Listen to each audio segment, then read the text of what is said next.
Judul, Arwah Penunggu Rumah Kosong. Di sebuah desa kecil di Jawa Tengah, ada sebuah rumah tua yang sudah lama kosong. Letaknya agak jauh dari rumah-rumah penduduk lainnya, dikelilingi pohon beringin besar dan semak belukar. Warga desa menyebutnya Rumah Pak Harun, seorang pensiunan guru yang meninggal mendadak 20 tahun silam, tanpa keluarga yang mengurus. Meski rumah itu tampak reot, atap bolong, ket terkelupas, dan jendela selalu terbuka, tak ada yang berani menyentuhnya, apalagi menempatinya. Konon, arwah Pak Harun masih tinggal di sana. Menurut cerita warga, dulu Pak Harun sangat dihormati, tapi hidupnya sangat tertutup. Ia sering bicara sendiri di malam hari, menulis sesuatu di buku tua yang tak pernah dibaca orang. Saat meninggal pun, tubuhnya baru ditemukan 3 hari kemudian, duduk membusuk di kursi rotannya, matanya terbuka menghadap pintu depan. Setelah kematiannya, orang-orang yang lewat di depan rumah itu sering melihat bayangan seseorang duduk di kursi tersebut. Kadang, suara ketukan dari dalam rumah terdengar walau tak ada siapapun. Tapi yang paling menakutkan adalah kisah Yadi, pemuda yang nekat masuk rumah itu karena taruhan dengan teman-temannya. Malam teror Yadi. Yadi, yang dikenal pemberani, menertawakan semua cerita hantu itu. Suatu malam, ia diajak temannya bertaruh untuk berani tidur semalam di rumah Pak Harun. Kalau berani tidur dari jam 9 sampai subuh, dapat 1 juta, kata Dadan, temannya. Dengan penuh percaya diri, Yadi membawa tikar dan senter, masuk ke rumah itu. Saat membuka pintu yang berderit, ia mencium bau anyir yang membuat perutnya mual.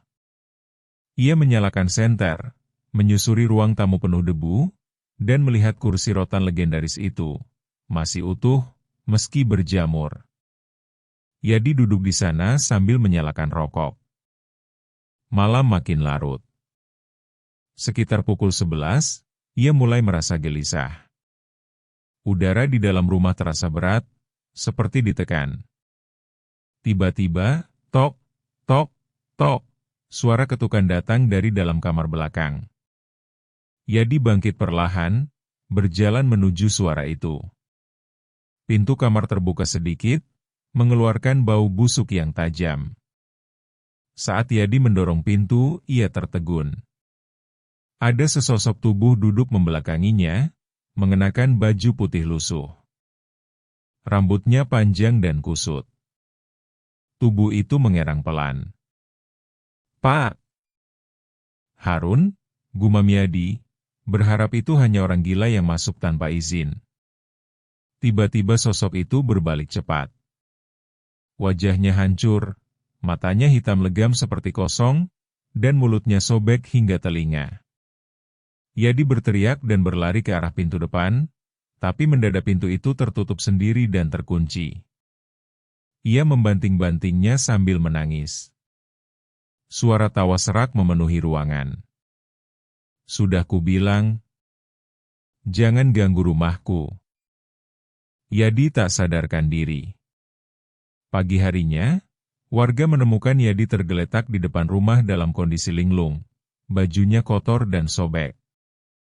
Ia tak bisa bicara selama seminggu penuh, dan setelahnya ia berubah jadi pendiam, takut akan suara ketukan, dan setiap melihat kursi rotan, ia langsung menangis.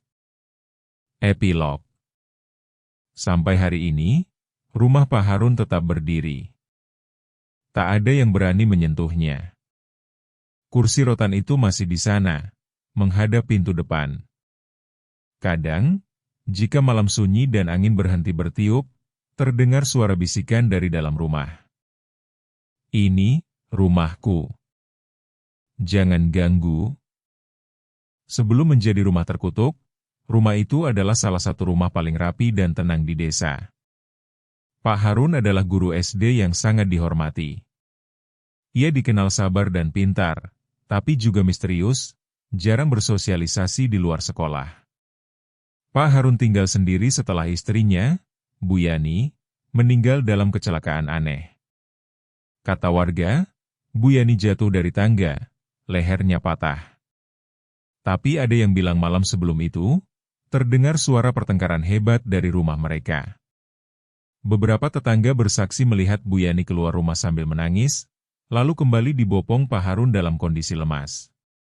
Kematian istrinya membuat Pak Harun berubah drastis. Ia mengundurkan diri dari sekolah dan mengurung diri di rumah. Setiap malam lampu rumah tetap menyala, kadang terdengar suara orang mengaji sendirian, tapi suara itu bukan suara Pak Harun. Buku tua. 3 bulan setelah pengunduran dirinya, Pak Harun mulai sering terlihat di pasar, mencari buku-buku tua dan kertas bekas. Ia juga rajin ke kebun mencari akar-akar tertentu. Menurut Bu Sarti, penjual sayur yang sering diajak ngobrol, Pak Harun sedang mempelajari ilmu pengasihan, semacam pelet untuk memanggil kembali arwah istrinya. Semakin hari, penampilannya makin lusuh. Tangannya penuh tinta hitam, dan tubuhnya berbau aneh, percampuran dupa, tanah, dan darah kering. Banyak orang mulai menjauh. Suatu malam, Pak Harun didatangi dukun tua dari desa seberang, Ki Ramli, yang datang tanpa diundang. Mereka berbicara lama di teras, dan menurut Pak Darto, tetangganya, sebelum pulang Ki Ramli sempat berkata, "Kau sudah memanggil sesuatu yang bukan Yani. Itu bukan istrimu." Setelah malam itu, suasana rumah Pak Harun makin menakutkan. Bau busuk seperti bangkai muncul dari dalam rumah. Kucing dan anjing enggan lewat halaman. Jendela-jendela tertutup rapat, tapi dari celah, kadang terlihat bayangan 2 sosok berdiri berdampingan. Satu di antaranya tinggi dan kurus, dengan kepala yang terus mengangguk pelan. Kematian yang sunyi. Beberapa minggu sebelum kematiannya, Pak Harun terlihat bicara sendiri di depan rumah. Ia duduk di kursi rotan sambil memeluk foto istrinya. Sesekali tertawa, sesekali menangis. Suatu malam, hujan deras mengguyur desa. Petir menyambar pohon beringin depan rumah Pak Harun. Warga mendengar teriakan dari dalam rumah, tapi tak ada yang berani mendekat. Esok paginya, rumah itu sunyi, tak ada jawaban saat dipanggil. 3 hari kemudian, bau busuk menyebar. Warga memaksa masuk dan menemukan tubuh Pak Harun duduk di kursi, membusuk dengan buku tua di pangkuannya. Buku itu berisi tulisan-tulisan tak dikenal, simbol-simbol asing, dan halaman terakhir bertuliskan, "Aku tahu ini bukan Yani. Tapi aku tak bisa hidup tanpanya. Jadi biarlah ia tinggal di sini, bersamaku, selamanya." Penutup, kutukan yang menyebar. Sejak saat itu, arwah Pak Harun, dan makhluk yang disangkanya istrinya, menjadi penjaga rumah tersebut. Tak ada yang tahu pasti makhluk apa yang dipanggil Pak Harun dari dunia lain. Tapi yang jelas, itu bukan manusia, bukan pula arwah istrinya. Ia hanya menumpang dalam tubuh kenangan. Dan selama rumah itu masih berdiri, ia akan terus menunggu siapapun yang masuk, untuk menemaninya.